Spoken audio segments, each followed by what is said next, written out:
Yo, yo, yo! What the heck happened in soccer today, bro? Robert Lewandowski basically said, "Aight, y'all, I'm out," after winning La Liga with Barcelona. And now Al-Hilal is out here throwing around a casual 90 million euros a year like they found cheat codes in career mode. Meanwhile, Egyptian wonder kid Hamza Abdelkarim had the whole internet arguing over Spain rumors. Man City grabbed another trophy, Liverpool got cooked by Aston Villa, and Arsenal are preparing a wallet-destroying move for Juliano Alvarez. Man, today's news lineup is absolutely unhinged. So sit down, grab your snacks, and let's get messy. We're starting in England because Manchester City decided trophies are basically collectibles at this point. City beat Chelsea 1-0 in the FA Cup final and secured their 8th FA Cup title ever.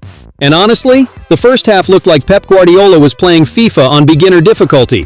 City had all the possession, all the pressure, all the vibes. Chelsea? Bro, they barely looked dangerous. They were sitting back waiting for counterattacks that never actually counterattacked. Then boom, minute 72. Antonio Semenyo gets a slick pass from Erling Haaland and pulls off a filthy backheel finish straight into the net. Absolutely disrespectful. The kind of goal that makes defenders stare at each other like, wait, whose man was that? And the craziest part? Semenyo became the first Ghanaian player ever to score in an FA Cup final. Historic stuff right there. With the win, Man City now ties Liverpool, Chelsea, and Tottenham with 8 FA Cups each. But Arsenal fans can still scream, 14 titles! Every 5 minutes, because nobody's catching them yet. Now let's head over to Germany, where Bayern Munich basically turned the Bundesliga finale into a live-action beatdown. They smoked Cologne 5-1 at the Allianz Arena while celebrating the league title, and the stadium atmosphere was absolutely insane. Harry Kane woke up and chose violence. This man scored a hat-trick in the 9th, 12th, and 68th minute. Bro was farming goals like he had Bundesliga XP boosts activated. Tom Bischoff added another in the 21st minute. Nicholas Jackson scored the 5th, and Cologne just looked exhausted trying to survive the whole thing. Their only goal came from Said El Mala, which was cute and all. But Bayern were out there throwing a championship party. Nobody was stopping that train. Bayern finished with 89 points after already securing the title weeks ago. Cologne? Still stuck fighting for survival near the bottom half of the table. And honestly, Bayern fans weren't even stressed about the game. They came to celebrate, sing, wave scarves, and probably scare half the stadium with how loud they were. Okay, now let's talk about the story that had Egyptian football fans refreshing social media every 12 seconds. Hamza Abdelkarim, the young Egyptian talent balling out with Barcelona's youth team, finally responded to all those rumors about Spain trying to naturalize him. And what did he do? No long statement, no dramatic interview, no Dear Football World apology letter. Nah. The man simply posted a picture wearing Egypt's jersey on Instagram. That's it. And Egyptian fans instantly went, "He's one of US!" Honestly, elite PR move. In interviews, Hamza said he's fully focused on improving himself at Barcelona and learning every single day. He explained that scoring goals alone isn't enough anymore. He wants to improve physically, technically, tactically, basically become a complete player. And you can tell Barca's system is rubbing off on him already because he keeps talking about teamwork every 5 seconds. That academy brainwashing is real, people. He also praised his teammates and coaches for helping him adapt little by little to Barcelona's style. And to be fair, the kid's backing up the talk with performances too. He recently helped Barça beat Tenerife 3-0 and scored one of the goals himself as the team reached the Champions Cup semi-finals. Not bad at all for a player who joined from Al-Ahly on loan during the winter transfer window. And remember, Barcelona still has the option to make the move permanent. So yeah, Egyptian fans are watching very closely right now. Now for the absolute chaos story of the day. Robert Lewandowski announced he's leaving Barcelona after the end of the current season. And the timing? Wild. Barcelona literally just celebrated winning La Liga after beating Real Madrid 2-0. And then Lewa basically hit Instagram with, "Thanks for everything, I'm gone." In his farewell message, he talked about 4 amazing years, trophies, hard work, and how Catalonia became a special place for him. Very emotional stuff. But wait, because the plot twist came immediately after. Reports from multiple outlets say Al-Hilal offered Lewandowski around 90 million euros per year to join the Saudi league. Bro, what? That's not a salary anymore. That's generational wealth speedrun mode. Apparently, preliminary talks already happened between Lewa's side and Al-Hilal representatives, and the Saudi club is pushing hard to make the move happen.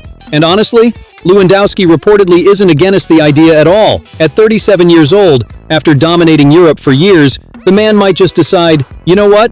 I deserve unlimited money and sunshine. Can you really blame him? And before leaving Spain, Lewandowski made sure to drop one last legendary stat. The Barcelona striker officially reached 100 goal contributions in La Liga. That includes 81 goals and 19 assists. And the crazy part? He became the oldest player in the 21st century to hit that number in La Liga history. At 37 years old, most strikers are busy learning how to jog without knee pain. Meanwhile, Lewa is still casually breaking records. That's GOAT activity. Meanwhile, in Saudi Arabia, Cristiano Ronaldo is trying to win his first continental trophy with Al Nassr. The Portuguese legend and his squad are facing Gamba Osaka in the AFC Champions League 2 final in Riyadh. And you already know the pressure is massive, because every Ronaldo game now feels like a movie trailer. One dramatic camera zoom, one angry hand gesture, one random bicycle kick attempt. It's cinema every time. If Al Nassr wins, Cristiano adds yet another trophy to the collection that already looks longer than a grocery receipt.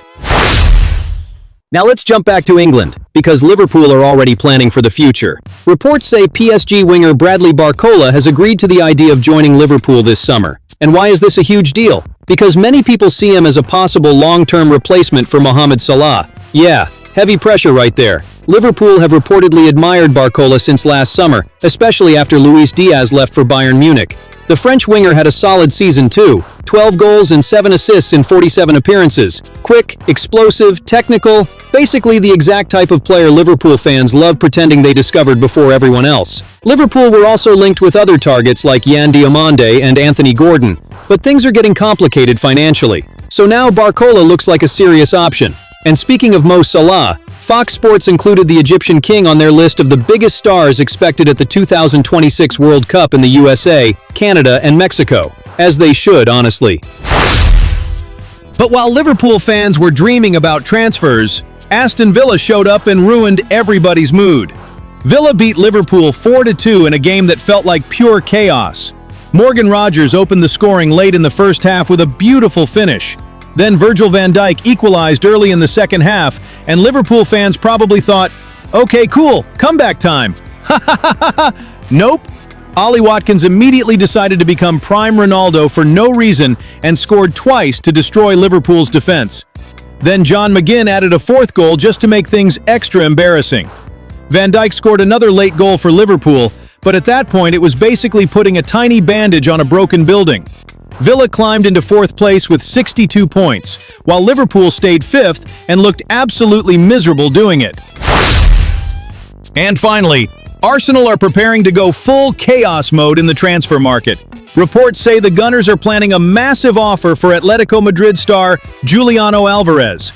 Early talks have already happened with the player's representatives, and Arsenal reportedly want to use him mainly on the left wing instead of as a central striker, which honestly surprised a lot of people. Apparently, Arsenal are considering selling both Gabriel Martinelli and Leandro Trossard after inconsistent seasons.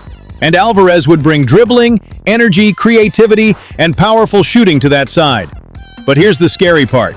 The transfer fee could reach nearly 100 million euros, which would make him Arsenal's second most expensive signing ever behind Declan Rice. That is an insane amount of money. So now the big question is Juliano Alvarez really worth that kind of cash? Or are Arsenal about to spend 100 million euros and accidentally create another Twitter debate that lasts 6 years?